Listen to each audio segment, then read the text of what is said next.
अगर आज की डेट में भी 79 ईयर्स के बाद भी अगर एक आम आदमी पुलिस स्टेशन में जाते हुए घबराए, डरे कंप्लेंट करने में, जब तक ये परसेप्शन पब्लिक के दिमाग में रहे तो वो पुलिस को उनके लिए फ्रीडम का बहुत ज़्यादा मतलब नहीं रह जाता। दोनों ही अपने नेशंस को प्रोटेक्ट करने का काम करते हैं और किसी का रोल बहुत ज़्यादा कम या ऊंचा या नीचा नहीं है। पहली बात तो बैटल फील्ड अलग है हमारी, मॉडस ऑपरेंडी अलग है हमारी, हमारा टारगेट अलग है।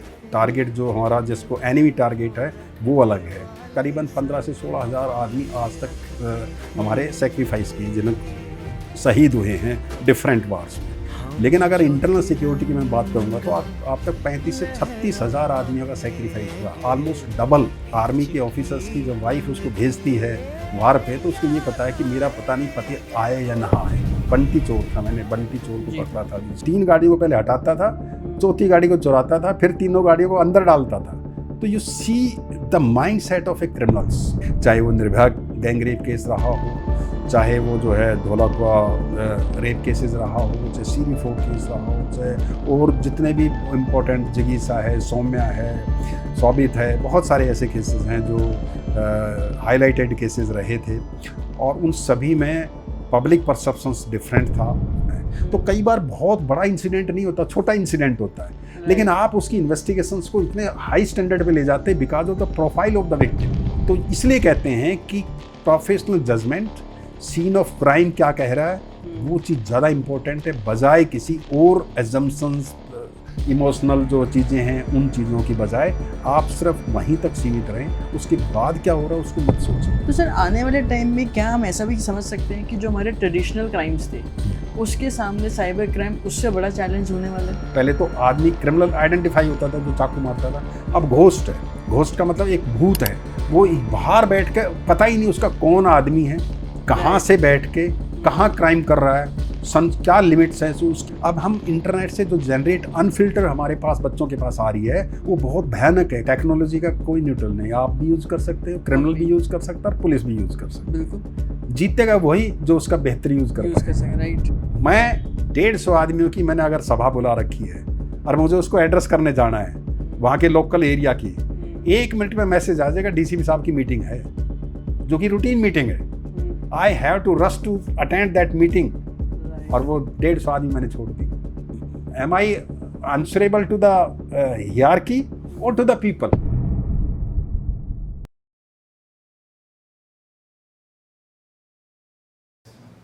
हेलो एवरीवन, 15 अगस्त सिर्फ एक तारीख नहीं है बल्कि एक एहसास है उन सैक्रिफाइसेस, रिस्पॉन्सिबिलिटी और कमिटमेंट को याद करने का। ये एक दिन है जिनकी वजह से हम एक आज़ाद और सुरक्षित देश में जीते हैं। आज़ादी का मतलब सिर्फ अपनी मर्ज़ी से जीना नहीं बल्कि उन लोगों के प्रति ग्रैटिट्यूड भी है जो दिन रात देश की सुरक्षा के लिए खड़े रहते हैं। आज के इस इंडिपेंडेंस डे स्पेशल एपिसोड में हम बात करेंगे एक ऐसे ऑफिसर के साथ जिन्होंने अपनी ज़िंदगी का एक बड़ा हिस्सा देश की सेवा, कानून व्यवस्था और इंटरनल सिक्योरिटी को समर्पित किया। एक पुलिस ऑफिसर की जर्नी सिर्फ यूनिफॉर्म और अथॉरिटी की कहानी नहीं होती बल्कि करेज, डिसिप्लिन, डिसीजन मेकिंग और ड्यूटी के हर इम्तिहान की कहानी होती है। तो आइए जानते हैं इंडिया की इंटरनल सिक्योरिटी, इन्वेस्टिगेशन और पुलिसिंग के उन पहलुओं को जो आम लोगों की नज़र से अक्सर दूर रहते हैं। Please welcome former ACP Rajendra Singh ji. Welcome sir. आज हम उस एंगल को समझेंगे कि एक रिगार्डिंग ऑफ द एसीपी, उसके पीछे क्या पर्सनालिटी है। सर अब ना हमेशा से 15 अगस्त आने वाला है, 26 जनवरी आती है, हम लोग ना अलग अलग रिस्पॉन्सिबिलिटी, अकाउंटेबिलिटी या हम फ्रीडम की बात करते हैं। सर अगर मैं आपके नज़रिए से जानना चाहूँ एक्चुअली आज़ादी का क्या मतलब है? ये बहुत अच्छा क्वेश्चन आपका। बेसिकली आज़ादी का अभी तक जो नॉर्मल सेंस में पुलिस में भी और नॉर्मली आदमी सोचता है जिस दिन आज़ादी हमें देश हमारा आज़ाद हुआ है अंग्रेज़ों से, और उसके बाद हमारा आज़ादी का पर्व मनाने का एक तरीका है कि हम फ्लैग होइस्टिंग करते हैं, सिंगिंग ऑफ अपना जनगण मन है, राष्ट्रीय गीत है हमारा, उसको गाते हैं। कुछ जो है डिफरेंट सोसाइटीज़ में जाते हैं, उनके साथ मीटिंग्स करते हैं, सभी पुलिस ऑफिसर्स और आर्मी ऑफिसर्स को बुलाया जाता है। वो एक पर्टिकुलर डे का एक सेलिब्रेशंस होता है, उसी को हम ये सोचते हैं कि ये हमारा एक सिस्टम है, इसी ढंग से हम इसको सेलिब्रेट करेंगे, यही फ्रीडम का मतलब लगाया जाता है।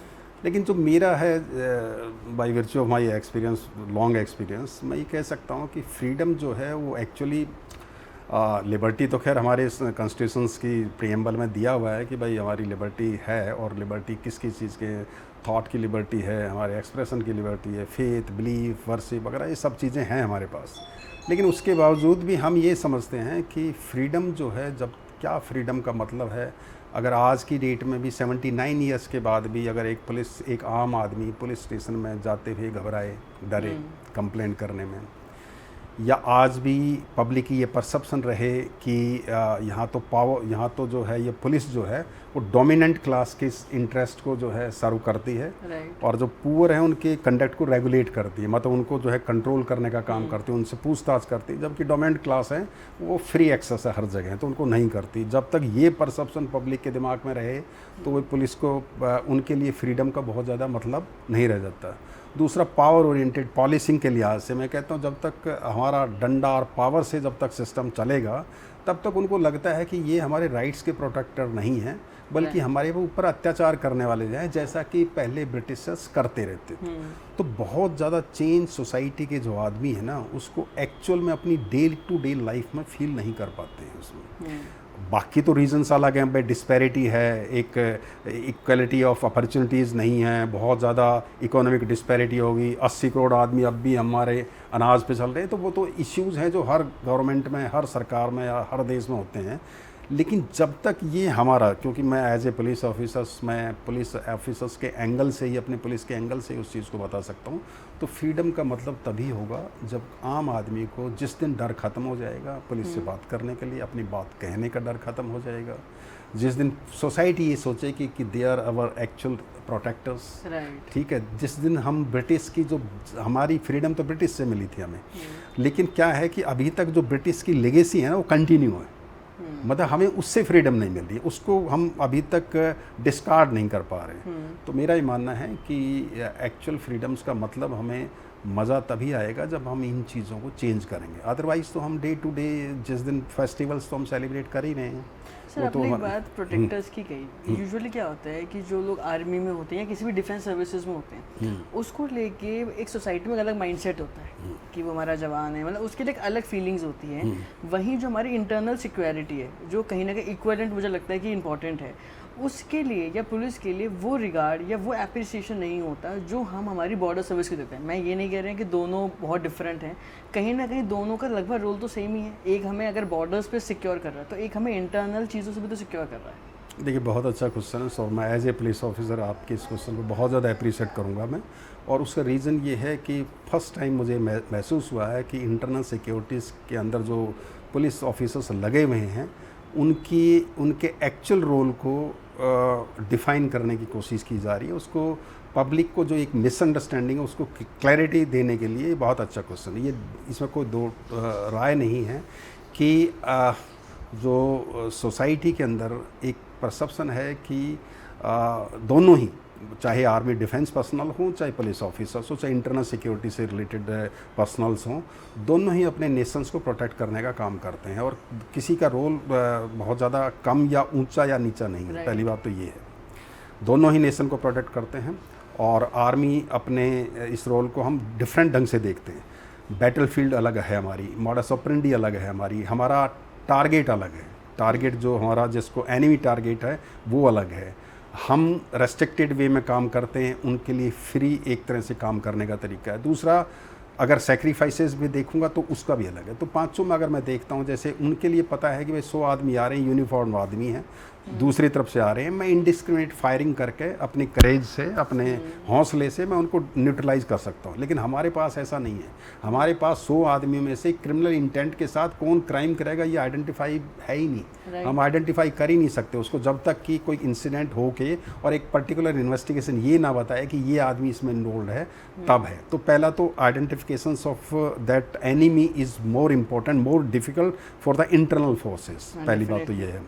दूसरी बात यह है कि हम क्या फोर्स कितनी यूज़ करें। अब बाहर तो ठीक है, आपको दिखाई देगा आर्मी, वो क्योंकि वो हमारा सिटीजन्स नहीं है और हमारे पर एग्रेशंस के लिए आया, आप उसको मार सकते हो, इनडिस्क्रिमिनेटली मार सकते हो। लेकिन हमारे लिए जो हमारा एनिमी है उसके फंडामेंटल राइट्स भी हैं, उसके स्टैट्यूटरी राइट्स भी हैं, तो उसके साथ डील करते हुए हमें उसके राइट्स को भी प्रोटेक्ट करके चलना पड़ता है, उसके एक्शन लेने के साथ साथ। तो हमारी जो डीलिंग है, हमारी जो मॉडस ऑपरेंडी बिल्कुल है, वहाँ करेज से काम किया जाता है, या एप्लीकेशन ऑफ माइंड एप्लीकेशन है। इसके अलावा भी एक फैक्ट्स मैं आपको ज़रूर बताऊंगा कि जैसे अभी तक कितनी वार्स हुई हैं, बहुत सारी वार्स हुई हैं, ऐसा नहीं है कि उसमें आर्मी का रोल कम है। उन्होंने करीबन 15 से 16 हज़ार आदमी आज तक हमारे सेक्रीफाइस किए, जिन्हें शहीद हुए हैं डिफरेंट वार्स में। लेकिन अगर इंटरनल सिक्योरिटी की मैं बात करूंगा तो आप तक 35 से 36 हज़ार आदमियों का सेक्रीफाइस हुआ, almost double. But this is totally मतलब हाँ, it doesn't come into the public domain. Public domain में तो होगा, बट ओवरऑल जो है पब्लिक परसेप्शंस में ये चीज़ नहीं है कि इतना सेक्रीफाइस ये इंटरनल सिक्योरिटी में जो इन्वॉल्व है आदमी, उनका भी है। तो ये एक चीज़ है। तो ऐसा नहीं है कि कोई बत्ती है कोई ज़्यादा है, लेकिन ये है कि उनको ये पता है कि जब वो आर्मी के ऑफिसर्स की जब वाइफ उसको भेजती है वार पे, तो उसको ये पता है कि मेरा पता नहीं पति आए या ना आए। तो ये एक बहुत बड़ी चीज़ है जो आर्मी सेक्रीफाइस करने के लिए मेंटली प्रिपेयर होकर जा रहे हैं कि यस हमें मरना है। हो सकता है हमारे पास इंटरनल सिक्योरिटी के पास चीज़ें, तो हम भी जब रेड करने के लिए जाते हैं या बहुत कुछ करने के जाते हैं, सर्कमस्टांसेस हमारी फैमिली के साथ भी ऐसे ही होते हैं, लेकिन उसमें बहुत ज़्यादा डर या वश की भावना नहीं, क्योंकि हम अपने देश के अंदर वो चीज़ काम कर रहे हैं। यहाँ से फ़्लाइट लेके दूसरे के एनिमी उसमें जाता है तो उसके लिए एक डिफरेंट होता है, एक हमारा ही हम अपने इंटरनल सिस्टम में जाते हैं तो एक डिफरेंट थ्रेट परसेप्शन होता है। तो वो भी है एक, तो दोनों के रोल्स अलग अलग हैं। लेकिन मैं ये सोचता हूँ कि पब्लिक को इंटरनल सिक्योरिटी के सेक्रीफाइसेस को, उनके डिफ़िकल्ट सर्कमस्टांसेस और सिचुएशंस को भी अप्रिशिएट करना चाहिए, और उनको वो जो ड्यू रिकॉग्निशन है वो उनको मिलनी चाहिए।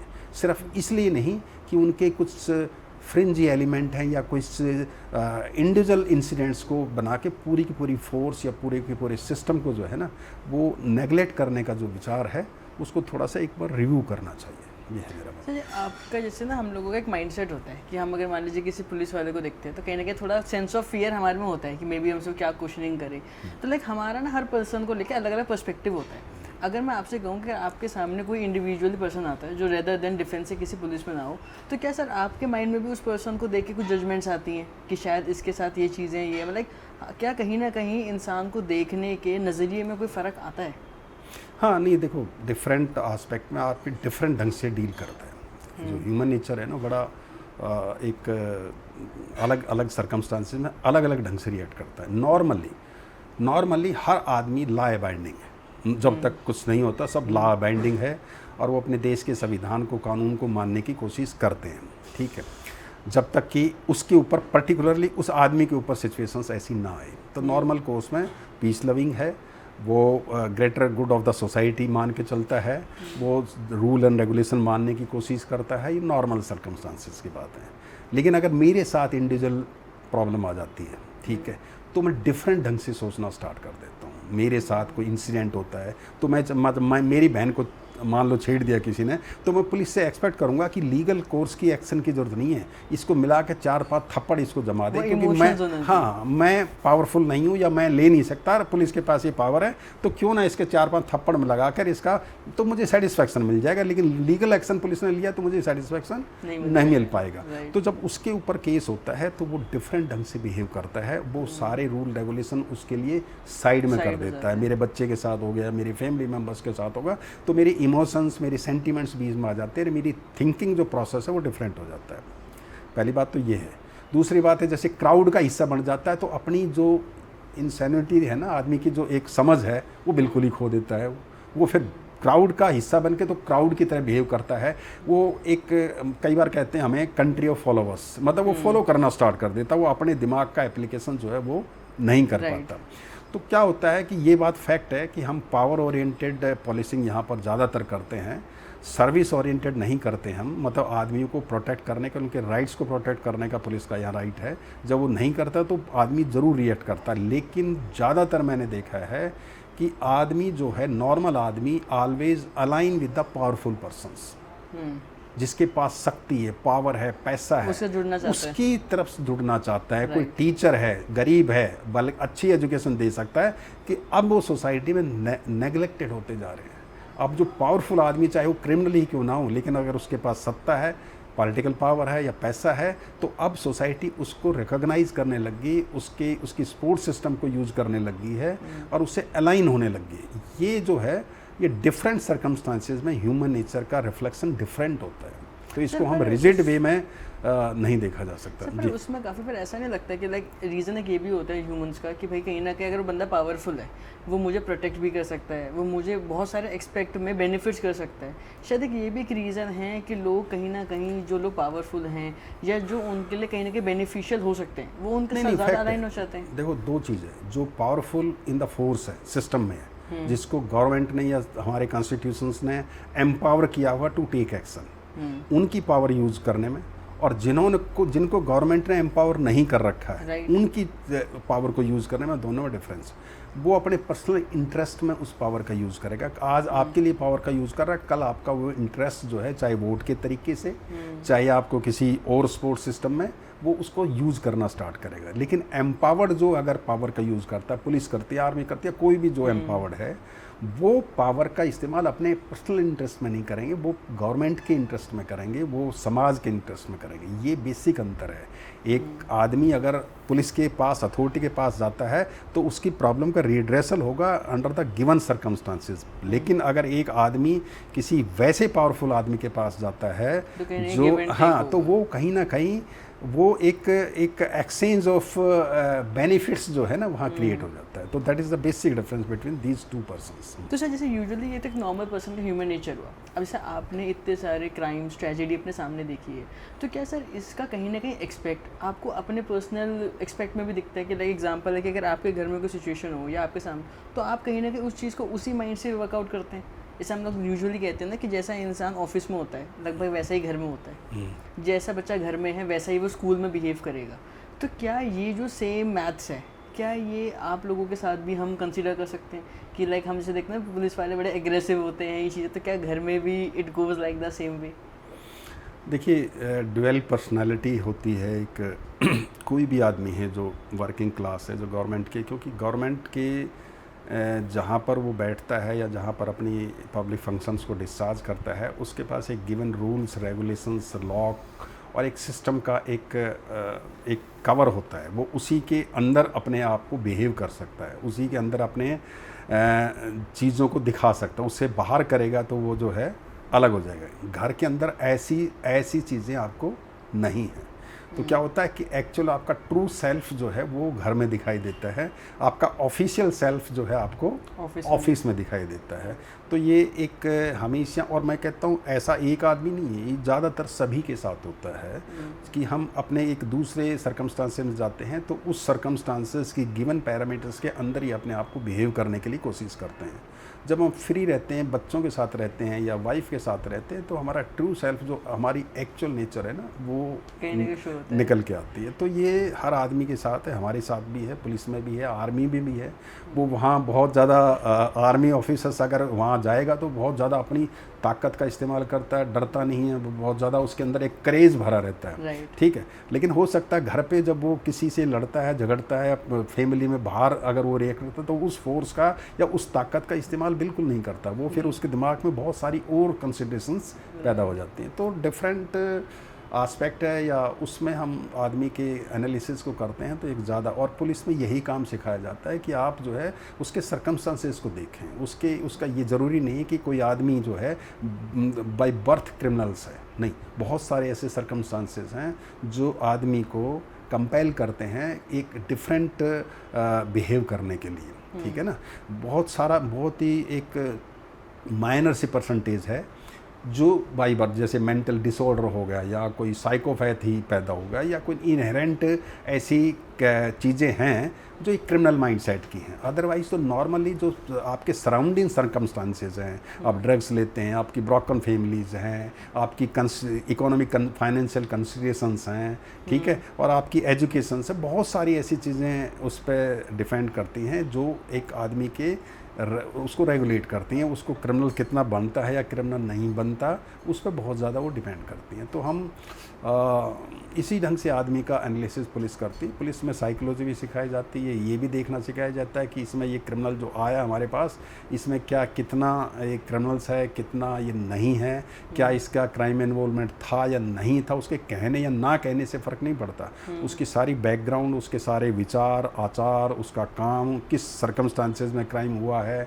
इमोशनल आउटब्रेक था या एक प्रोफेशनल जो है हार्डकोर क्रिमिनल्स है, ये सारी चीज़ें कंसिडरेशंस रखना पड़ता है उसका। सर लाइक अब आपने बात की कि सर्कमस्टांसेस बहुत सारी चीज़ों के मैटर करते हैं।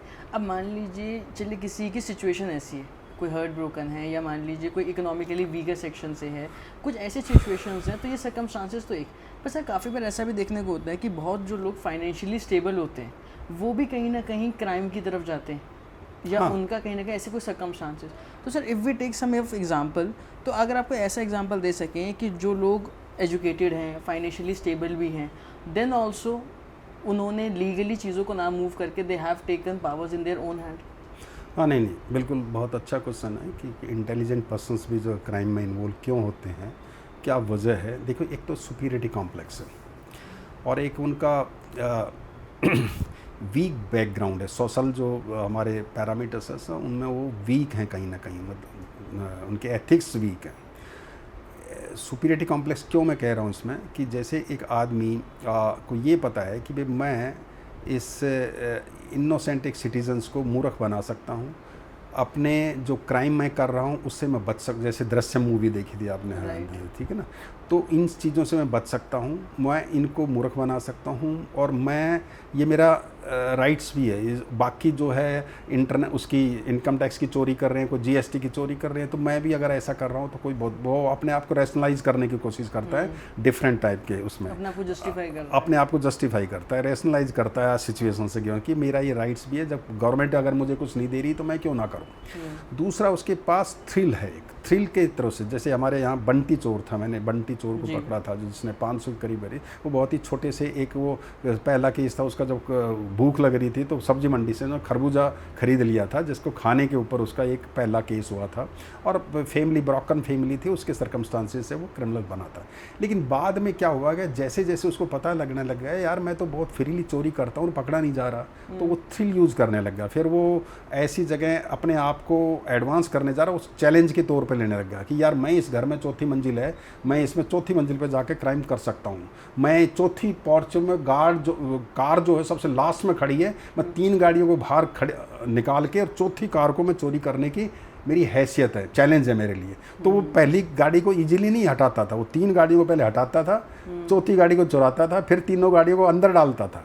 तो you see the mind set of A criminals, ठीक है। या जैसे रॉटविलर, कहीं जर्मन शेफर्ड या रॉटविलर कुत्ता है, किसी ने सेफ्टी के लिए रखा, वो कह रखा था मैं इसको कैसे टेम कर कैसे चोरी करूं। उसने क्या किया कि अपने एक हाई जो बिच थी उसका यूरिन उसके सामने रखा, डॉक्टर से सलाह करी कि इसको कैसे टेम किया जाए। हाउ इंटेलिजेंट ही इज़, आप देखो ना कि उसने टेम करने का एक तरीका सीखा, उसके सामने रखा, वो आधे पौन घंटे तक वो घूमता रहता, उससे वो इस ढंग का वो हो जाता, और उसके बाद उसने फिर जो है जाके घर के अंदर चोरी करी। हालांकि वो चोरी के सामान का बहुत ज़्यादा यूज़ नहीं करता था, डंप कर देता था, लेकिन वो थ्रिल आता था उसको। तो और बहुत सारे ऐसे जो सीरीज़ ऑफ क्राइम में इन्वॉल्व है उनको मज़ा आता है सीरीज़ ऑफ क्राइम में। एक बार जब आप एक क्राइम में आगे ले और आप नहीं पकड़े गए और आपको थ्रिल आने लग गया, तो ये हमारे लिए सबसे कष्टदायक, सबसे जो है डिफ़िकल्ट टास्क होता है पुलिस के लिए कि ऐसे, और समाज के लिए भी, कि ऐसे आदमी को रोकना बहुत ज़रूरी है। इसी कहते हैं वो साइकोपैथ बहुत ज़्यादा हमारे यही है कि वो सीरीज़ ऑफ रेप भी करते हैं, सीरीज़ ऑफ क्राइम करते हैं, वो यही है। तो इंटेलिजेंट पर्सन्स के साथ ये प्रॉब्लम है कि उसके अंदर एक तो कि मैं कोर्ट को भी मैनेज कर लूँगा, मेरे पास फाइनेंशियल पावर है, इसको भी मैं कर दूँगा, और मैं एविडेंसेस को भी ट्विस्ट कर सकता हूँ, और मैं बच भी सकता हूँ, ठीक है। और ये रैशनलाइज भी करता है सिचुएशंस को, और उसके अंदर थ्रिल भी होता है कि मैं ये भी कर सकता हूँ, वो एक्सेल करता था, इनोवेटिव स्टेप्स ले लेकर आगे बढ़ता रहता है।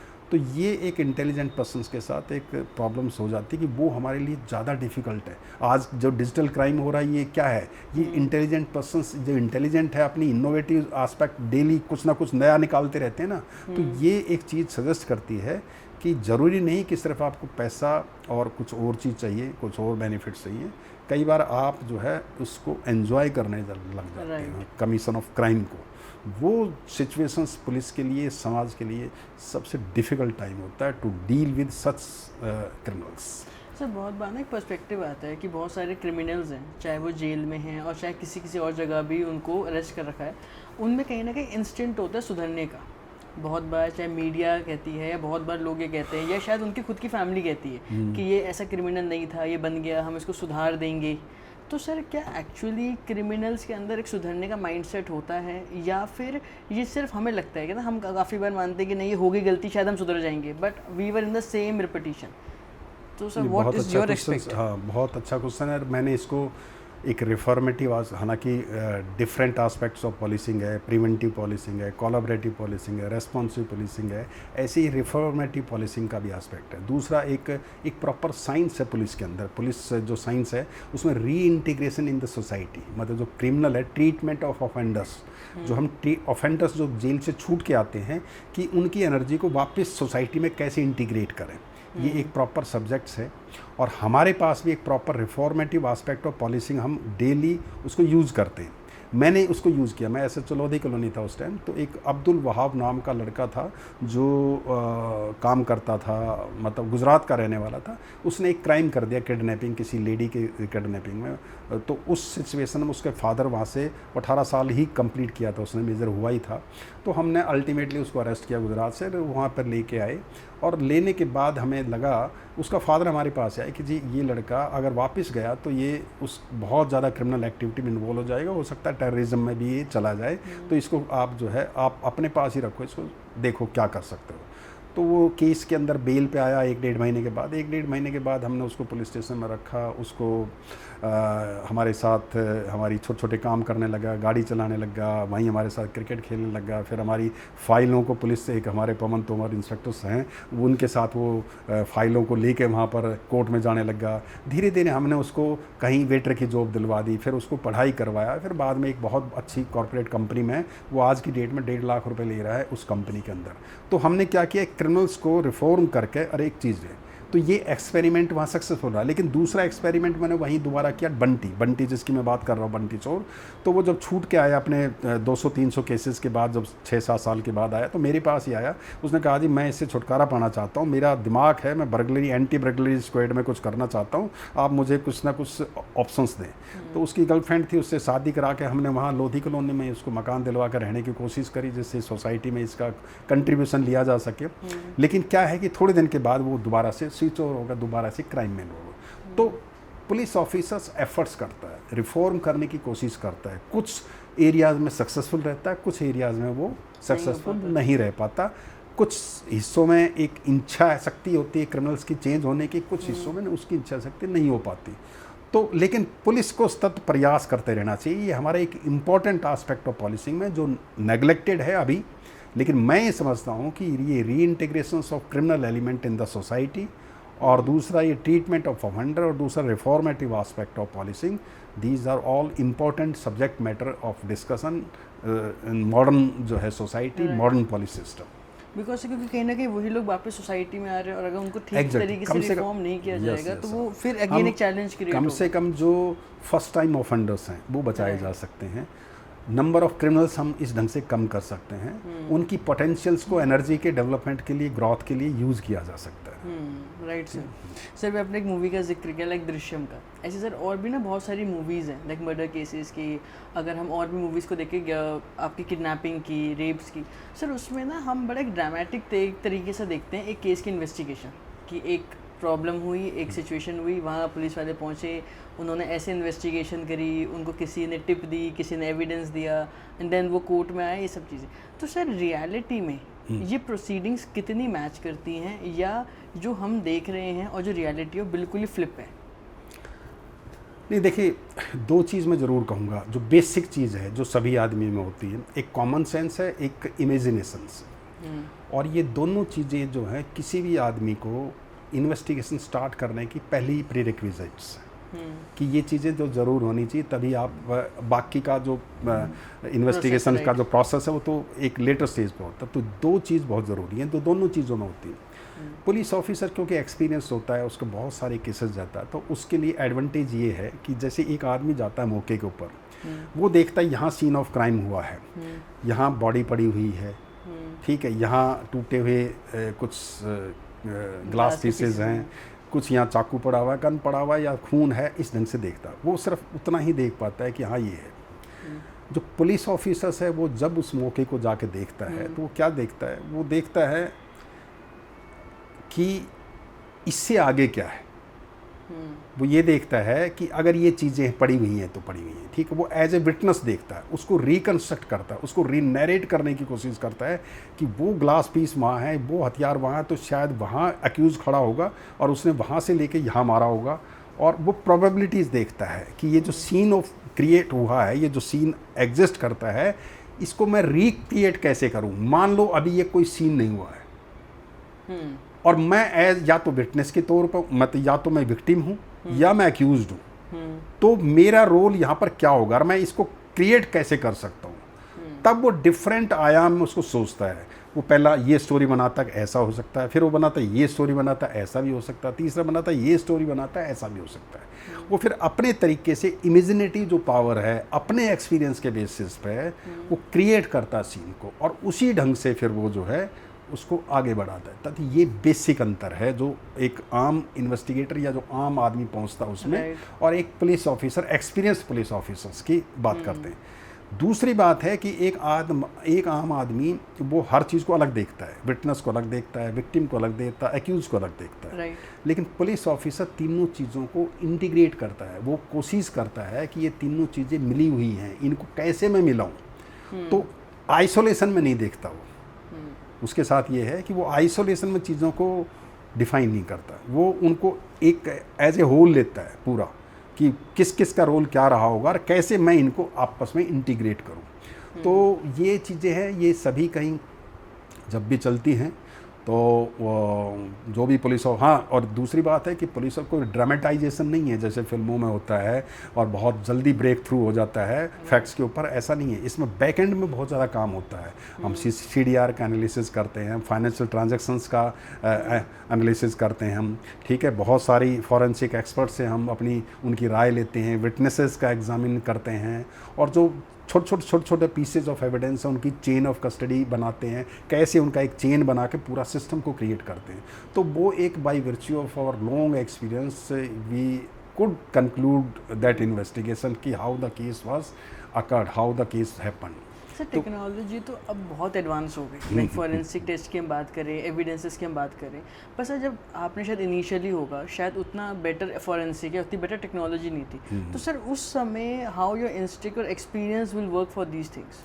देखिए, टेक्नोलॉजी अपनी जगह है और ह्यूमन जो इंटेलिजेंस है या जो ह्यूमन एक इन्वॉल्वमेंट है वो अलग जगह। मैं इसका एक छोटा सा आपको एग्जांपल देता हूँ जिससे मैं समझाऊँ कि एक्सपीरियंस कितना मैटर करता है सिस्टम में टेक्नोलॉजी होने के बाद।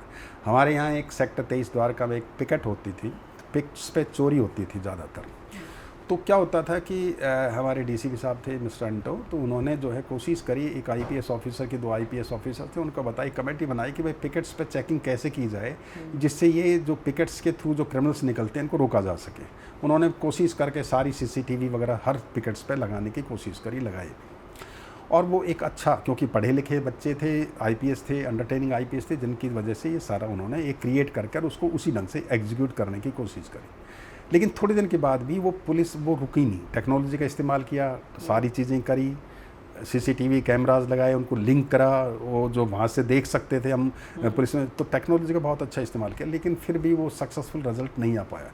तो डिस्कस हो रहा था, तो मैंने बताया, मैं कहा सर एक बात है कि हम पिकेट्स को डील कर रहे हैं, पिकेट्स पे क्राइम को डील कर रहे हैं, लेकिन जो पिकेट्स पे आदमी 20 साल से काम कर रहा है उसके एक्सपीरियंस को हम यहाँ इग्नोर कर पा रहे हैं। राइट। उस आदमी को ये पता है कि इतनी दूर से अगर गाड़ी आ रही है कि उस गाड़ी के अंदर कितनी पेटी शराब है, वो शराब उसके इंक्लिनेशन से, मतलब गाड़ी के उठाव के ऊपर से, मूवमेंट से बता सकता है कि इस गाड़ी के अंदर डिक्की में कितना क्या रखा। वो करे ना करे वो एक अलग सब्जेक्ट मैटर है, बट एक्सपीरियंस उसको पता है कि उस मोटरसाइकिल पर जो 3 आदमी आ रहे हैं ये फैमिली है, या ये 3 आदमी आ रहे हैं क्रिमिनल एलिमेंट है, कुछ ना कुछ हो सकते हैं।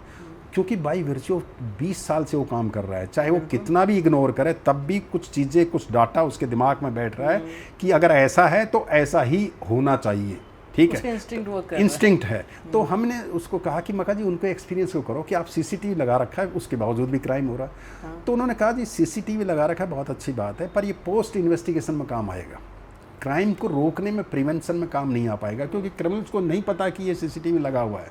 वो तो अपने क्राइम के लिए आया, क्राइम करेगा और आगे बढ़ जाएगा, ठीक है।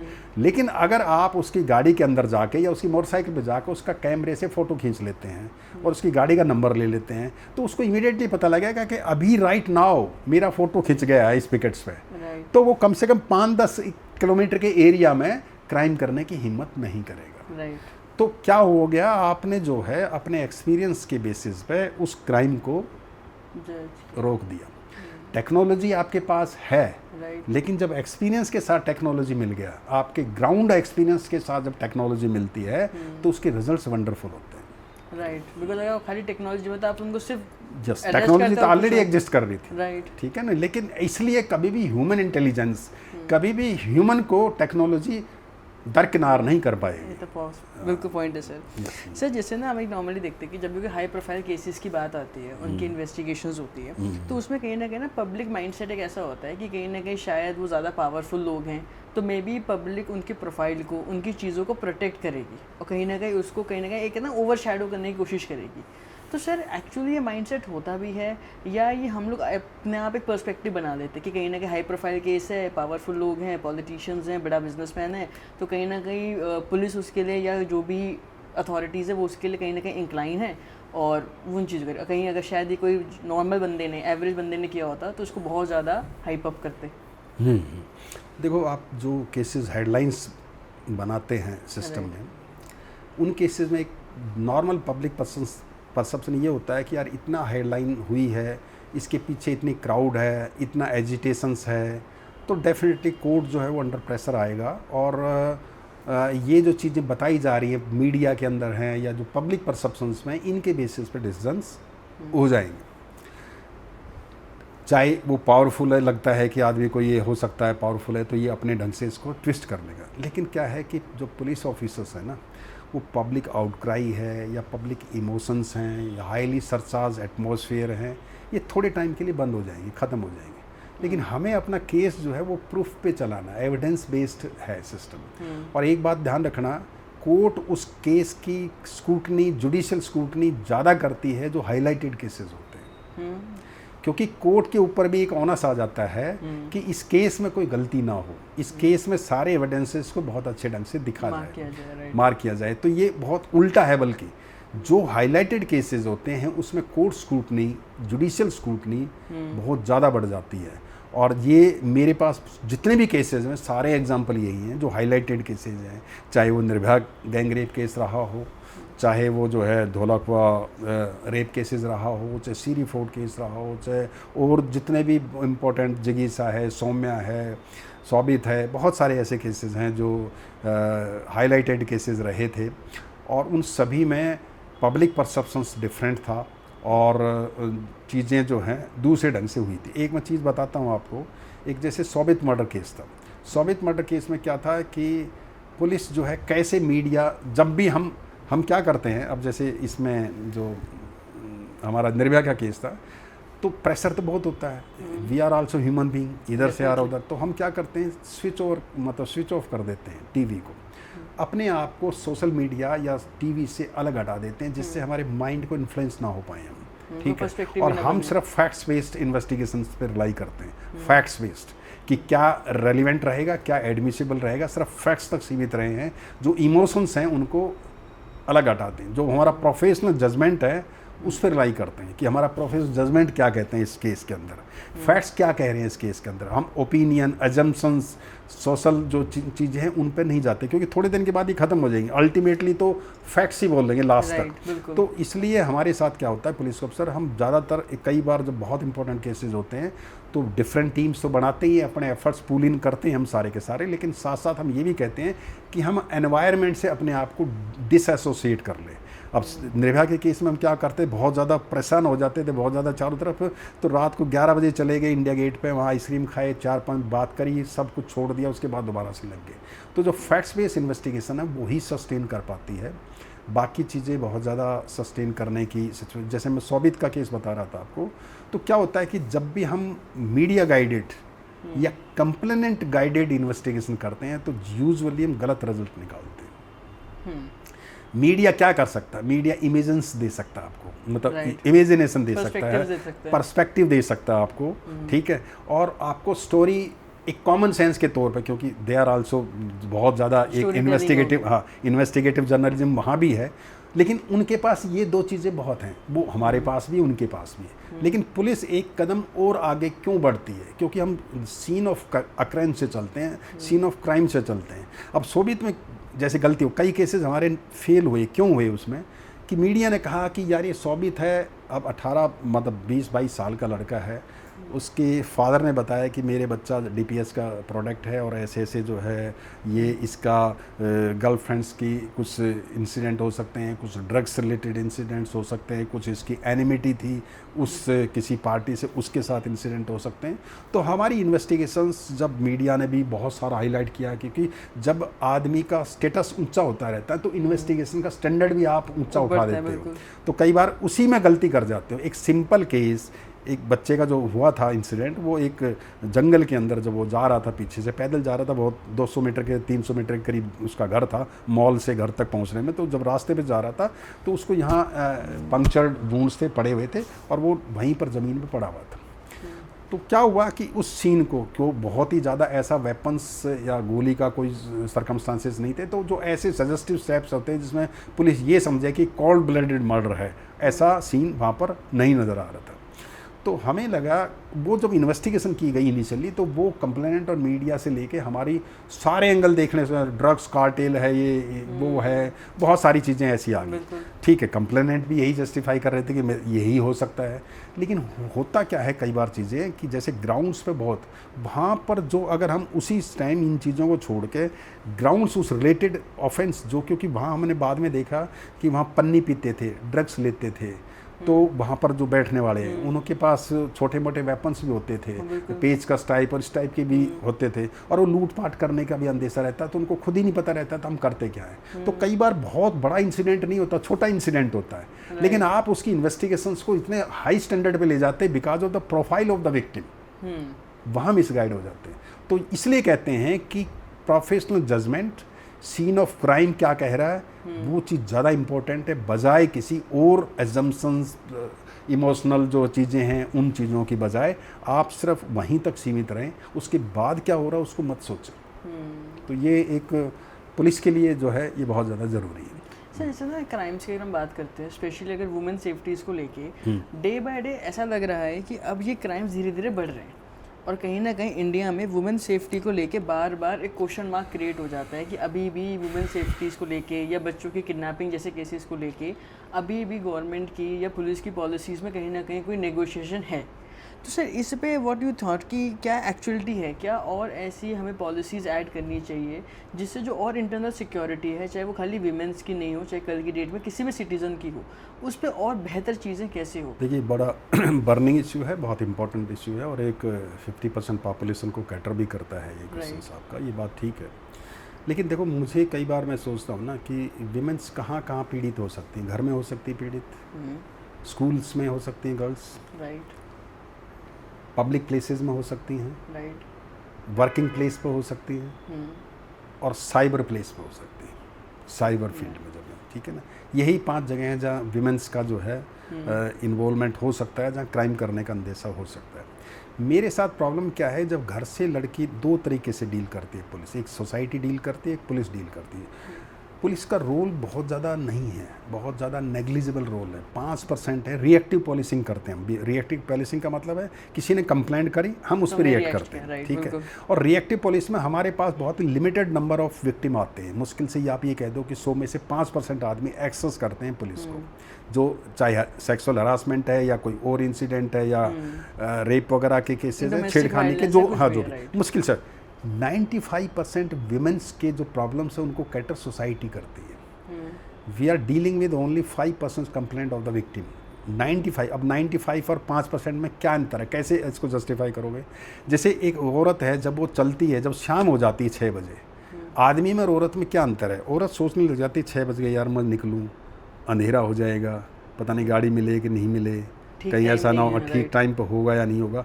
साइकोलॉजिकल फियर जो है ना उसके दिमाग में पैदा होना स्टार्ट हो जाता है। बिल्कुल ठीक है, ये तो हम डील कर लेंगे। अगर एक बार वो गाड़ी में बैठ कर उसके साथ कोई इंसिडेंट हुआ तो वो पुलिस डील करेगी, वो तो पुलिस की रेस्पॉन्सिबिलिटी है। लेकिन ये जो डर है ना उसके दिमाग में, जो सोसाइटी के द्वारा क्रिएटेड है डर, इस डर को कैसे ख़त्म किया जाए? इस 95% जो हर औरत छोड़ती है, इंसिडेंट तो मुश्किल से 5 औरतों के साथ हो रहे हैं, लेकिन 95% जो औरत है उस साइकोलॉजिकल फियर में जी रही है। उस साइकोलॉजिकल फियर को सिर्फ और सिर्फ सोसाइटी डील कर सकती है। हम उस सोसाइटी को कैसे डील करें, कैसे करें? देखो भाई, पेरेंट्स, सबसे पहला पेरेंट्स घर के अंदर पैदा होता है, तो पेरेंटिंग एजुकेशन प्रॉपर हो। फिर स्कूल में आ जाता है हमारा, तो स्कूल में हम एक एज अप्रोप्रिएट सेक्स एजुकेशन देने का टाइम अब आ गया है। अब हम इंटरनेट से जो जनरेट अनफिल्टर हमारे पास बच्चों के पास आ रही है वो बहुत भयानक है। कम से कम हम उनको सिखा देंगे कि आपका रिप्रोडक्टिव सिस्टम क्या है, तो कम से कम उनको इतना ज्ञान जरूर हो जाएगा कि ये कोई बहुत ज़्यादा नई और ऐसी चीज़ नहीं है जिसको कि उनको एक एक्सपेरिमेंट करने की ज़रूरत पड़े, हाँ थ्रिल दिखे। तो बेसिकली क्या है कि हम जितना उनको सिखाएंगे, जितना वो अवेयर होंगे, वो चीज़ें कंसेंट थ्योरी आ जाएगी, उससे से बच पाएंगे। तो एक एज अप्रोप्रिएट, चाहे वो प्यूबर्टी एज के बाद हो या कोई भी एज है, उस एज के बाद सेक्स एजुकेशन बहुत ज़रूरी है, जैसे अनफिल्टर जो मटेरियल इस टाइम अवेलेबल है इंटरनेट पे उसको रेगुलेट किया जा सके और उसके गुड इफेक्ट्स, गुड और बैड चीज़ें बताई जा सके। पहली बात तो ये है। दूसरी बात ये है कि आप जो है, जो विमेंस हैं जो उसमें आती हैं, पब्लिक स्पेस में आते हैं, या जैसे पहले तो पेरेंटिंग हो गया, उसके बाद कंसेंट एजुकेशन। अब मेरा पार्टनर है, तो कंसेंट एजुकेशन का मतलब क्या है? अगर मैंने कंसेंट है तो मैं फ्री हूँ, ऐसा नहीं कि कंसेंट विड्रा करने की बात है। तो कंसेंट थ्योरी पे अब आपने जैसे निर्भया के केस के बाद जेजे एक्ट बनाया, आपने नया जेजे एक्ट बनाया, उसमें आपने 16 से 18 साल के आदमी को एक कैटेगरी एक स्पेसिफिक बना दी कि भाई 16 से 18 साल का आदमी अगर हीनियस क्राइम करेगा तो उसको एक एडल्ट के तौर पर ट्रीट किया जाएगा, ठीक है। लेकिन ये 16 से 18 कैटेगरी आप विक्टिम के लिए भी तय कर दो ना, क्योंकि 16 से 18 साल में बहुत ज़्यादा इलोपमेंट के केसेस हो रहे हैं, रोमांटिक अफेयर्स जो केसेस हैं, 16 से 18 साल की लड़की और लड़के दोनों इलोप हो रहे हैं, ठीक है। लेकिन उनकी कंसेंट नहीं है 18 साल, क्योंकि हमारा पॉक्सो एक्ट और सारा हमारा एक्ट ये कहता है कि चाइल्ड की कैपेसिटी में आएंगे तो उनकी कंसेंट की कोई वैल्यू नहीं है। उधर आपने उसकी कंसेंट और उसकी साइकोलॉजिकल जो है एडल्ट सिस्टम को मान लिया कि भाई 16 से 18 साल का लड़का सीरियस क्राइम कर सकता है, तो इसके सेपरेट क्लास बनाओ। और इधर 16 से 18 क्लास के बच्चे को आप दे दो उसको कंसेंट, उसको कंसेंट का राइट हो कि वो इतना मैच्योर हो चुका है कि वो अपनी कंसेंट को मान सकता है। तो क्या होगा, 16 से 18 साल की एज में जो सही रोमांटिक अफेयर्स के केसेस हैं उनके अंदर जो प्रोसिक्यूशंस है उससे बचाए। अब क्या होता है पुलिस के अंदर, बच्चे, शादी होगी, लड़की गई, शादी हुई, उसके 2 बच्चे हो गए, अब जब 18 साल के बाद पकड़े जाते हैं तो वो उसका हस्बैंड जेल में चला जाता है और वो बाहर खड़ी खड़ी पेटिशंस लगाती रहती है कि मेरे हस्बैंड को छोड़ो। तो क्या होता है कि कई बार जो है ना सोसाइटी और ये चीज़ें हैं, कंसेंट एजुकेशन है, को एजुकेशन है, सेक्स एजुकेशन है, पेरेंट्स की एजुकेशंस हैं, और ये सोसाइटी को एक रेस्पॉन्सिबल सिटीज़न, स्कूल्स को रेस्पॉन्सिबल सिटीज़न बनाने पड़ेंगे। सोसाइटी में ऐसे आदमी आ चाहिए जो गलत को गलत कह सकें, कहीं अगर खड़े हो सके विक्टिम के साथ, ठीक है, ये सोसाइटी को स्टैंड ले सकें, इतनी अवेयरनेस हमें पैदा मिले। और ऐसा जो है घर से उसको पहले से सिखाना पड़ेगा कि भाई ये जो जेंडर इक्वलिटी का जो चीज़ है वो उसमें। तो मेरा सिर्फ ये मानना है कि पुलिस ने बहुत सारी स्कीम लागू करी है। हमने दिल्ली पुलिस की तो मेरे ख्याल में मैं कह सकता हूँ 100 के करीब ऐसी स्कीम्स हैं जो स्कूल्स में, सोसाइटी में चल रही हैं, ठीक है, बहुत सारी हैं। उन स्कीम्स का मैं लूँगा तो यहाँ बहुत लंबा, उन्होंने एफर्ट्स बहुत अच्छे करेंगे, बीइंग कैपिटल फोर्स बहुत अच्छे एफर्ट्स किए गए, लेकिन क्या है कि उनका लिमिटेड रोल है। और ये बिल्कुल ना समझें कि क्राइम का पनिशमेंट बढ़ाने से डेटरेंट इम्पैक्ट हो रहा है। निर्भया के बाद भी बहुत सारे केसेस कंटिन्यूसली हो रहे हैं, तो डेटरेंट इम्पैक्ट भी नहीं हो रहा। तो अल्टीमेटली आपको कहाँ जाना पड़ेगा? सोसाइटी के जो कल्चरल वैल्यूज़ हैं, जो सोसाइटी की चीज़ें हैं, उनको कैसे चेंज किया जाए, कैसे बदलाव लिया जाए, वो ज़्यादा इम्पोर्टेंट है इसमें। जी, point enough sir, point enough sir. जैसे अब ना एक और पर्सपेक्टिव भी आ गया कि अब ट्रेडिशनल क्राइम के साथ साथ साइबर क्राइम एक नए एंगल पे आ गया। पहले साइबर क्राइम इतना नहीं होता था, अब जैसे हम देखते हैं चाहे यूपीआई, पेटीएम, बहुत सारे डिफरेंट तरीके से साइबर क्राइम भी बहुत बढ़ता जा रहा है। तो सर आने वाले टाइम में क्या हम ऐसा भी समझ सकते हैं कि जो हमारे ट्रेडिशनल क्राइम्स थे उसके सामने साइबर क्राइम उससे बड़ा चैलेंज होने वाला है? हाँ, मैं इससे एग्री करता हूँ। उसका रीज़न क्या है कि इंटरनेट का जितना भी एक्सपेंसन हो रहा है, even tyre 2 city, tyre 3 city, अब तो गांव तक ये चीज़ें पहुंचने लग गई हैं। तो अब जोग्राफिकल जो बाउंड्रीज़ हैं वो इररिलेवेंट हो गई हैं। अब तो इंटरनेट के थ्रू पूरा ऑल ओवर वर्ल्ड जो है वो एक फील्ड बन गया। तो इसमें क्या है कि हमारा जो साइबर स्पेस है ना, अब हो गया क्या, पहले स्ट्रीट में क्राइम होता था, राइट, अब साइबर स्पेस में क्राइम हो गया। तो क्या हो गया, बैटल फील्ड चेंज हो गई।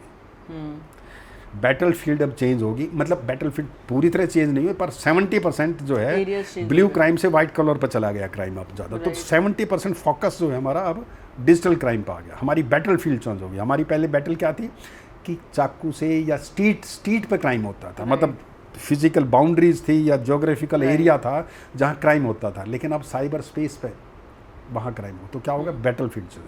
अब हमारा वेपन भी चेंज हो गए। पहले चाकू, छुरी इनका इस्तेमाल करते थे क्राइम करने के लिए, लेकिन अब क्या है, अब सेल फोन है और इंटरनेट है। बिल्कुल। तो हमारे वेपन चेंज हो गए, बैटल फील्ड चेंज होगी, हमारे वेपन चेंज हो गया। और इंटरनेट ने क्या कर दिया कि एक घोस्ट, पहले तो आदमी क्रिमिनल आइडेंटिफाई होता था जो चाकू मारता था, अब घोस्ट है। घोस्ट का मतलब एक भूत है, वो बाहर बैठ के पता ही नहीं उसका कौन आदमी है, कहाँ से बैठ के कहाँ क्राइम कर रहा है, क्या लिमिट्स हैं। सो उसकी तो एक तो स्पीड बढ़ गई, उसका बहुत ज़्यादा फास्ट स्पीड है, बहुत ज़्यादा एरिया उसके पास है, पूरा संसार है उसके पास, ठीक है। तो हो क्या गया कि अब जो है हमारे लिए ज़्यादा चैलेंजेस आ गए। तो ये अब जो ट्रेडिशनल क्राइम है उसका रोल जो है उसी की तरीके से पुलिस भी तैयार थी, लेकिन अब जो साइबर क्राइम है इसकी वजह से, इसके बढ़ने से बहुत सारी चेंजेस आ गई है। इसमें हमारे साइबर एजुकेशन, साइबर लिटरेसी की बहुत ज़्यादा ज़रूरत पड़ेगी। अब सिर्फ और सिर्फ गवर्नमेंट से ये एक्सपेक्ट करना या पुलिस से एक्सपेक्ट ये करना कि वो इसके प्रिवेंटिव एस्पेक्ट्स लाएंगे, अब हर आदमी को डे टू डे अपने आप को अपडेट करना पड़ेगा। वो फर्स्ट लाइन ऑफ डिफेंस है अब आदमी, right, he is the first line of defence. अगर वो केयरफुल है, उसने अपने जितने भी चीज़ें हैं वो सही ढंग से इस्तेमाल कर रहा है, कुछ भी ट्रांजैक्शंस करने से पहले अपने OTP को चेक कर रहा है, रीचेक कर रहा है, और फिर जो है उसको ट्रांजैक्शन स्टार्ट करता है। तो ये सारी चीज़ें, वो फर्स्ट लाइन डिफेंस खुद है, उसको अपने आप को अपडेट करना है। डेली नई नई स्कीम स्टार्ट हो रही है, इमोशनल आपको ब्लैकमेल किया जा रहा है, तो आपको नई नई चीज़, इनोवेटिव स्टेप्स लिए जा रहे हैं। तो आपको उन इनोवेटिव स्टेप से डील करने के लिए गवर्नमेंट और पुलिस की बजाय खुद अपने आदमी को एक फर्स्ट लाइन ऑफ डिफेंस की तरफ से लीगल लिटरेसी की तरफ बढ़ना पड़ेगा। डिजिटल लिटरेसी अब इस टाइम बहुत ज़्यादा ज़रूरी चीज़ हो गई है। अब हम कनेक्टेड हो गए पूरे वर्ल्ड से, तो हमारा प्रोटेक्शंस का लेवल जो है वो बहुत ज़्यादा बढ़ गया है। तो अल्टीमेटली हमें भी अपना रोल प्ले करना पड़ेगा। तो ट्रेडिशनल क्राइम से ये जो क्राइम है अब डिजिटल क्राइम, ये आने वाले टाइम में एक चीज़ें जो है ना बहुत ज़्यादा ख़तरनाक हो सकती हैं।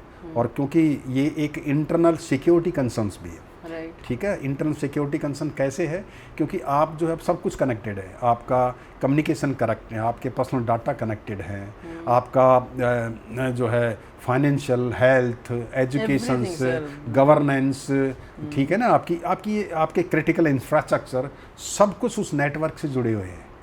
तो कोई भी जो है अच्छा, फिर वेपन्स भी, अब जैसे मैंने बताया था ये तो है ही हैं। अब वेपन्स क्या हो गए, मालवेयर हो गया, ठीक है। आपने उसको डाल दिया, एक मालवेयर डाल दिया, आपके पूरा सिस्टम आपका कोलैप्स कर दिया, ठीक है। तो अब एक डाटा चोरी, डाटा थेफ्ट हो गया, आपका पर्सनल जो है सेफ्टी के वे चोरी हो गया, आपका पर्सनल डाटा चोरी, तो मतलब डिफरेंट टाइप के एक अब सिस्टम क्रिएट हो चुका है, एक डिफरेंट टाइप का क्राइम वर्ल्ड क्रिएट हो चुका है, और उसको डील करने के लिए पुलिस को भी उसी ढंग से अपने आप को तैयार करना लाजमी है। वैसे जो टेक्नोलॉजी एडवांसमेंट है, सो मतलब हम इस बात को कह सकते हैं क्या कि जो टेक्नोलॉजी में इतना एडवांसमेंट होता जा रहा है, ये कहीं ना कहीं क्रिमिनल्स को और पावरफुल बना रहा है, कहीं ना कहीं उनके और एरियाज़ बढ़ रहे हैं इन चीज़ों को और एग्जीक्यूट करने के लिए? हाँ, ये बात ठीक है। देखो, टेक्नोलॉजी न्यूट्रल है और वो इमोरल है। राइट। ये दो चीज़ ज़रूरी है। टेक्नोलॉजी का कोई न्यूट्रल नहीं, आप भी यूज़ कर सकते हो, क्रिमिनल भी यूज़ कर सकता है और पुलिस भी यूज़ कर सकता है। बिल्कुल। जीतेगा वही जो उसका बेहतर यूज़ कर सके। राइट। ठीक है, तो ये बड़ा क्लियर है। और वो इमोरल है, कोई मॉरलिटी के प्रिंसिपल्स नहीं है उसके पास, टोटली इमोरल है। आप उस चीज़ को कैसे यूज़ करना है, क्रिमिनल इनोवेटिव स्टेप्स ले रहा है तो आप भी उसको फॉलो अप करते हो, इनोवेटिव स्टेप्स ले उसको पकड़ने के लिए। तो टेक्नोलॉजी पर हम ब्लेम नहीं कर सकते, हमें खुद रिस्पॉन्सिबल हम खुद, क्योंकि वो तो न्यूट्रल वेपन है एक।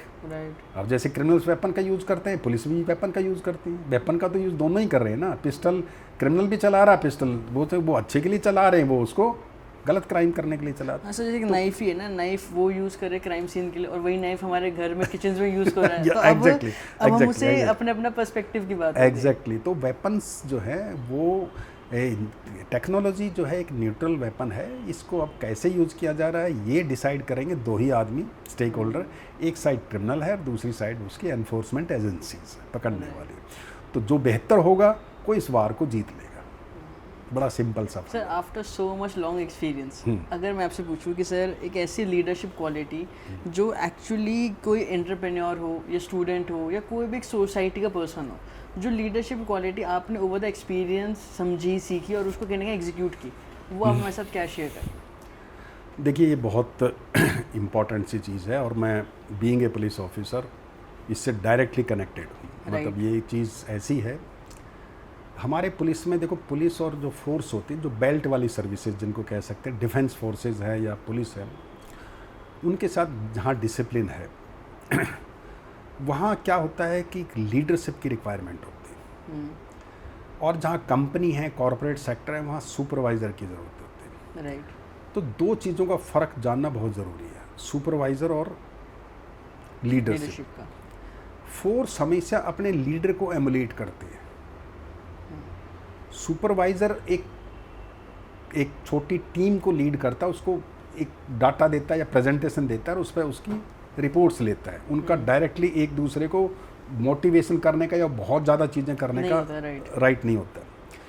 तो लीडरशिप और सुपरविज़न में पुलिस के को लीडर की ज़रूरत है, सुपरवाइज़र की ज़रूरत नहीं है। ना ही डिफेंस फोर्सेस को सुपरवाइज़र की ज़रूरत है। लीडर ठीक है, सुपरवाइजरी जो क्लरिकल रोल है वो कर रहे हैं। अगर हमारा लीडर प्रेजेंटेशन देने लग जाएगा, एसओपी बनाने, मतलब वो एसओपी बनाने लग जाएगा, या ये कह सकते हैं कि प्रेजेंटेशंस के लिए पीपीटी प्रोजेक्ट आएंगे और टेबल सेंट्रिक हो जाएगा कि टेबल पे ही बैठ कर सारा काम करेगा। फोर्स तो बाहर है, लीड करने के लिए बाहर जाना पड़ेगा, लीडर बनने के लिए तो आपको ग्राउंड पे जाना पड़ेगा।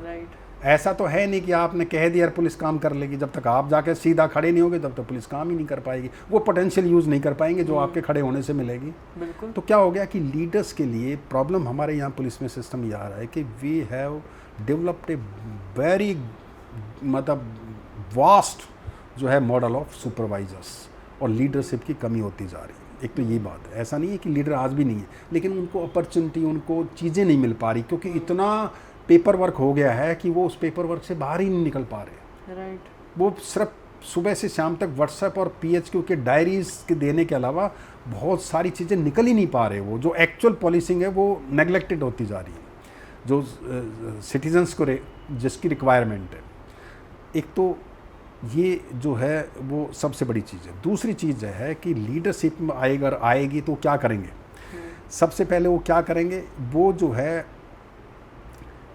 रेस्पॉन्सिबिलिटी लेंगे, मतलब वो ये कहेंगे कि भाई पहले ट्रस्ट बिल्ड करेंगे आदमी के साथ। ठीक है। एक अपने आदमी के साथ, भाई मेरा ये मेरा बॉस है, वो फादर की तरह ट्रीट करते हैं अपने सीनियर अफसर को, तो क्या होगा, पहले ट्रस्ट बिल्ड करेंगे तभी आप उनसे काम लो। परफॉर्मेंस तब देंगे जब आप ट्रस्ट बिल्ड करोगे। आप राइट। आपने ट्रस्ट बिल्ड कर लिया तो आप उससे 5 दिन काम करा लो, ठीक है, और वो अपना 100% देंगे।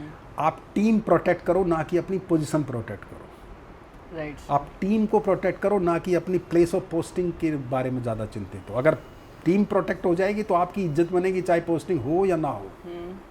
ठीक है, एक आप रेस्पॉन्सिबिलिटी लो, क्रेडिट बाद में ले लेना। रेस्पॉन्सिबिलिटी लेना नहीं, क्रेडिट आगे करना।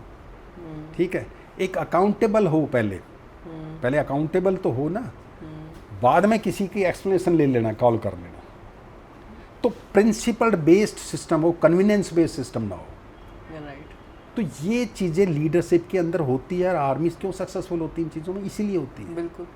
पुलिस को भी ये चीज़ें करनी पड़ेगी, चाहे वो उसका थोड़ा सा हो सकता है उसका दूसरा रूप हो, लेकिन ये चीज़ बहुत ज़रूरी है। तो लीडरशिप को एमुलेट करते हैं, फोर्स जो है लीडर से चलती है। इसलिए मैं सोचता हूँ कि पुलिस, अब हम इतने, मैं उनका नाम लूँगा, इतने ग्रुप ऑफ पीपल हैं डिफरेंट टाइप से, जो पुलिस को कहीं भी पीट देते हैं, कहीं भी उनसे मैन हैंडलिंग कर लेते हैं। राइट। लीगली वो काम कर रही है पुलिस, लेकिन अपने आप को डिफेंड नहीं कर पा रही। सिर्फ एक वर्ड है, प्रैक्टिकल पुलिस वर्किंग। मैं कह रहा सबसे ये कमज़ोर सिस्टम है ये प्रैक्टिकल पुलिस वर्किंग। इससे हो सकता है मेरा क्रिटिसिज्म हो सकता है बहुत ज़्यादा इस चीज़ से एग्री ना करें, लेकिन जो प्रैक्टिकल पुलिस वर्क है ना, जो भाई आदमियों को सिस्टम में अंदर इंटरनल सिक्योरिटी में हमें बहुत सारे कंसिडरेशन करने पड़ रहे हैं। मतलब law and order, enforcement law, दोनों कंट्रेरी चीज़ हैं, लेकिन हमें दोनों को मिला के चलना पड़ रहा है। तो वहाँ तक मैं समझता हूँ ये बात ठीक है, इतना कंसिडरेशन हमें करना पड़ेगा, लेकिन इतना भी कंसिडरेशन नहीं करना पड़ेगा कि अपना जो एनफोर्समेंट ऑफ लॉ है वो हम अपना ही नहीं कर पाएँ, और हम पुल और प्रेशर के अंदर दब के हाथ दब जाओगे तो अगले दिन वो स्टैंड ही नहीं लेगा आदमी। तो इसलिए क्या है कि अकाउंटेबिलिटी है, रेस्पॉन्सिबिलिटी है, ट्रस्ट है, प्रोटेक्शंस हैं, ये सारी चीज़ें लीडरशिप की क्वालिटीज़ होती हैं, जो आज के डेट में उनकी रिक्वायरमेंट इस फोर्स को बहुत ज़्यादा है। सर ट्रू इनफ है, बिकॉज कहीं ना कहीं कहना आपने जो भी बातें कही कि आप अकाउंटेबल नहीं है, ये तो आपने लिटरली एमएनसी वाली बात कर दी कि हमें एक काम असाइन हुआ, हमने वो काम आगे दिया, हमने उनकी रिपोर्ट सबमिट की और हमने खत्म किया। तो ये तो एक्चुअली एमएनसी पैटर्न है, ये तो और कोई पैटर्न ही नहीं है। एग्जैक्टली, मैं यही कह रहा हूँ ना कि आप देखो एमएनसी ऐसा नहीं है कि गलत है, हाँ, मतलब सुपरवाइजर बहुत इंपॉर्टेंट रोल प्ले करते हैं, लेकिन उनका डोमेन अलग है। राइट, वो उनका वर्किंग स्टाइल वही है। फोर्स को सुपरवाइजर की जरूरत नहीं है। हो सकता है मेरा एक आदमी जो सिपाही है वो पोस्ट ग्रेजुएट आज की डेट में, हो सकता है एक मेरे आईपीएस ऑफिसर से ज़्यादा डिग्री हो उसके पास, बिल्कुल, दिस इज़ क्वाइट पॉसिबल।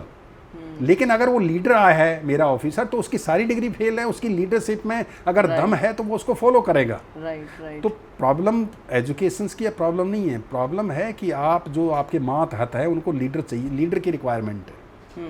ठीक है, तो वो एक चीज़। और लीडर, जब आप ऑफिस से आपका 12 घंटे काम कर रहे हो, आप सुबह आगे 9 बजे डीसीपी साहब बैठे हैं 9 बजे, और वो रात 11 बजे तक काम कर रहे हैं कि यार मैं बहुत ज़्यादा काम कर रहा हूँ, लेकिन फोर्स तो मिल नहीं रही, फोर्स के बाद जा नहीं रही है, बाहर जो है लीडरशिप दिखाई नहीं दे रही है, उनकी प्रॉब्लम्स वहाँ, को हैंडल नहीं कर रहे। और वो इसलिए नहीं है कि उनका वो नहीं करना चाहते, वो बहुत करना, बहुत इंटेलिजेंट, बहुत ही एफिशिएंट पुलिस ऑफिसर्स हैं। राइट। और वो मतलब है तो सोसाइटी के पार्ट ना, उनमें भी वो सारे गुण हैं, हम भी लीडर बने, लेकिन ऐसा सिस्टम क्रिएट हो चुका है कि वो निकलने ही नहीं दे रहा उनको अपनी पोटेंशियल का इस्तेमाल ही नहीं करने दे रहा, वो एक ही साइकिल में घूमते हैं वो। हाँ, वो तो इसलिए मैं कह रहा हूँ कि फोर्स को रिकन्सिडर करना पड़ेगा कि ये जो अपना पेपर वर्क है या जो ऑफिशियल जो सिस्टम है हमारा, जो हम we are actually addressing to the requirement of the PHQ, we are not addressing the requirement of the people.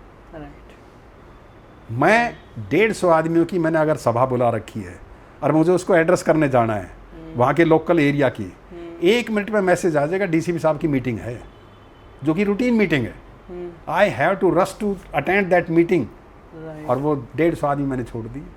अरे मैं बना ही 150 आदमी के लिए था, मैं मेरी जगह मीटिंग और जगह भी कोई और अटेंड कर सकता है, मेरी जगह वो जो भी मीटिंग के इंपॉर्टेंट पॉइंट्स हैं वो कन्वे किए जा सकते हैं। तो मैं कहाँ, मुझे ये समझ में नहीं आ रहा पुलिस को कि am I answerable to the hierarchy और टू द पीपल। मेरा रोल है क्या एक्चुअली? हाँ, मेरा रोल एक्चुअल क्या है, उतना हियरकी का क्या रोल है, और मेरा मेन डोमेन क्या है। मतलब मुझे किस लिए लगाया गया था, मैं पुलिस में बना था तो सिर्फ इसलिए नहीं बना था कि PHQ की जो भी डायरेक्शंस आएंगे मैं सारी की सारी उन्हीं के मानने में अपना 24 घंटे का टाइम लगा दूंगा। हाँ सर, बिकॉज कहीं ना कहीं आपका वर्किंग मेजर ग्राउंड रियलिटी पे, पेपर वर्क पे थोड़ी है। एक्चुअली तो हम बने ही उनके लिए ना भाई, हमने सर्विस रेंडर करनी है टू द कम्युनिटी। 100% सर। हाँ, तो मतलब वो चीज़ है जो हमें अप्रिशिएट करना पड़ेगा, समझना पड़ेगा हमारी सीनियर हियरार्की को। अब कर रहे हैं धीरे धीरे, बहुत अच्छी जगह कई डिस्ट्रिक्ट्स में चीज़ें बहुत अच्छी की जा रही हैं उनका, और मुझे लगता है कि सभी बहुत अच्छे समझदार हैं, सबका लंबा एक्सपीरियंस है और वो इन चीज़ों को करेंगे टाइम्स के साथ। सर अगर हम सबको कंक्लूड करें और हम इस चीज़ को समझना चाहें कि अगर आज से भारत को आज से 20 साल आगे देखा जाए, तो आपको क्या लगता है कि इंटरनल सिक्योरिटी में कौन कौन से चैलेंजेस सबसे ज़्यादा रोल प्ले करने वाले हैं, कि ये चैलेंजेस आने वाले हैं जिसके लिए कहीं ना कहीं सोसाइटी को भी, पॉलिसी मेकर्स को भी, सबको कहीं ना कहीं उस पर वर्कआउट करने की अब ज़रूरत है? देखिए, दो चीज़ ज़रूरी हैं। जो ज़्यादा इम्पोर्टेंट चीज़ है वो है डिजिटल थ्रेट, राइट, जो हमारे इंटरनल पूरे सिस्टम को एक झटके में गिरा सकता है। सोशल मीडिया पे आप इमोशनल ब्लैकमेल करके कुछ भी कर सकते हो। आपका मैंने बताया था, पहले भी डिस्कस किया था कि सब कुछ इंटीग्रेट हो रहा है, सब कुछ, सारा हमारा नेटवर्क उससे चल रहा है। और डिजिटल थ्रेट अगर क्रिएट हो गया, मतलब डिजिटल थ्रेट अगर आता है, तो आज की डेट में किसी वेपन से या किसी फाइटर प्लेन से या किसी से चीज़ों को बहुत ज़्यादा एक डैमेज, एक लोकलाइज डैमेज ज़रूर हो सकता है, लेकिन डिजिटल थ्रेट ऐसा है जिससे पूरे के पूरे सिस्टम को हमारे को डिस्ट्रॉय किया जा सकता है। तो मैं समझता हूँ अगले 20 साल के अंदर हमें साइबर स्पेस पे बहुत ज़्यादा जोर देना पड़ेगा। क्रिमिनल्स, क्राइम को हमें, जो सोसाइटी रहेगी तो हमेशा ट्रेडिशनल क्राइम तो रहेगा ही रहेगा, उसके जो हम चीज़ें कर रहे हो तो करें ही करेंगे, लेकिन अब हमारा फोकस एरिया जो है वो साइबर क्राइम की तरफ है, साइबर स्पेस की तरफ है, कि वहाँ प्रिवेंटिव एक्शंस कैसे लिए जाएं, उसको बहुत अच्छा ढंग से उसको कैसे डील किया जा सके। तो मुझे लगता है कि आने वाली जो एज है, जो आने वाला जो हमारा दशक है, वो हमारा साइबर स्पेस पे ज़्यादा जाएगा। तो उसके लिए क्या पुलिस तैयार है, उसके लिए क्या हम इक्विप्ड हैं, उसके लिए क्या जो बेसिक और जो एक एडवांस टेक्नोलॉजी हमारे पास है, क्या उस समस्या से हम दो चार हो सकते हैं, ये चीज़ें सोच के अब आगे का पॉलिसी जो है हमारा, जो भी पैराफर्नेलियस बनाना है, जो चार्ट बनेगा, वो इस बेसिस पे ज़्यादा बनना चाहिए। दूसरी एक छोटी सी चीज़ है, इंटरनल जो सिस्टम है हमारा, जो भी इंटरनल सिस्टम है, खैर वो तो पॉलिटिकल बहुत ज़्यादा वो नहीं है, caste, creed, divisions of society, ये चीज़ें जो हैं हमें ले कहीं नहीं जा रही हैं, कमज़ोर करेंगी। सोशल मीडिया पर इमोशनल कोई भी बाहर बैठ के आदमी कुछ भी कर सकता है, तो उनको रेगुलेट करने की बहुत ज़्यादा ज़रूरत है। तो मेरा सिर्फ एज ए पुलिस ऑफिसर कहने का है कि हम उस जो खतरा आ रहा है, बढ़ रहा है, उस खतरे को बहुत, अभी इतनी सिचुएशन नहीं है कि हम नहीं भांप सकते या उसको डील नहीं कर सकते, उसको जल्दी से जल्दी उसको डील करने की कोशिश अभी से स्टार्ट कर देनी चाहिए, मेरा मानना है। Sir if you conclude everything जो भी आज हमने डिस्कस किया, सर एक ऐसा मैसेज जो आप हमारे व्यूअर्स को देना चाहें रिगार्डिंग कि जो उन्हें शायद सक्सेसफुल तो शायद ना बना पाए, बट उनको रिस्पॉन्सिबिलिटी ज़रूर समझाते हैं। देखो, मैं एक चीज़ ज़रूर कहूँगा, इसको ऐसे कह सकते हैं कि मतलब जो स्टूडेंट्स हैं या पीपल हैं, they should not surrender their ability to think independently. अगर आप इंडिपेंडेंटली थिंक करने की एबिलिटी रखोगे, तभी आप र्यूमर से बच पाओगे, तभी आप प्रोपागेंडा से बच पाओगे, तभी आप नैरेटिव से बच पाओगे, ठीक है, और तभी आप जो सोशल मीडिया पे अनवेरीफाइड, अनचेक्ड जो मटेरियल आता है उससे बच पाओगे। तो आपको आप अपनी पर्सनल विजडम में विश्वास करो, हर चीज़ को चेक करो, रीचेक करो, उसके बाद डिसाइड करो, ठीक है। तो ये एक बहुत ज़्यादा ज़रूरत है। दूसरा चीज़ें हैं कि अब ये फ्रीडम की चीज़ है, तो आप ठीक है एक डे टू डे चीज़ें सेलिब्रेट कर सकते हो फेस्टिवल पे, लेकिन ये डे टू डे मैसेज नहीं है, ये रेगुलर पैट्रियोटिज्म को जो है फॉलो करना बहुत ज़रूरी है। ये आप अपने कॉन्स्टिट्यूशंस को माने, अपने रूल रेगुलेशंस को माने, रूल ऑफ लॉ पे विश्वास करें, ठीक है, अपने फेलो सिटीजन्स के राइट्स को माने, रेस्पॉन्सिबली से अपना वोट कास्ट करें, निकल के जाएं, वोट कास्ट करें। ये सारे जो है ना, ये पैट्रियोटिज्म के ही हिस्सा है, इंटीग्रेटेड पार्ट हैं, अलग नहीं है, ये कोई ड्यूटीज़ नहीं है। तो इन चीज़ों को करेंगे आप असली पैट्रियोटिक आदमी कहलाएंगे। और एक बात ज़रूर कहूँगा मैं कि कोई भी संसार, कोई भी आदमी, मतलब कोई भी कंट्री वो कभी भी अपनी इकोनॉमिक और अपनी मिलिट्री पावर से महान नहीं बनता, वो उसके सिटीजन्स के करैक्टर से महान बनता है कि उनके सिटीजन्स का करैक्टर क्या है। तो मेक योर ओन करैक्टर, बस यही है मेरा। ठीक है, thank you so much sir, and it was really an honour to have you. Thank you नमस्कार। आज की कॉन्वर्जेशन सिर्फ पुलिसिंग या सिक्योरिटी तक सीमित नहीं थी, बल्कि एक बड़े थॉट को समझने का मौका था कि एक सुरक्षित देश बनाने में हर जिम्मेदार नागरिक और हर डेडिकेटेड ऑफिसर को अपना योगदान देना होता है। आपके एक्सपीरियंस ने हमें बताया कि यूनिफॉर्म के पीछे सिर्फ एक ऑफिसर नहीं बल्कि एक ऐसा इंसान होता है जो प्रेशर, चैलेंजेस और सेक्रीफाइस के बीच देश को पहले रखता है। एक बार फिर सभी को इंडिपेंडेंस डे की शुभकामनाएं। जय हिंद, जय भारत।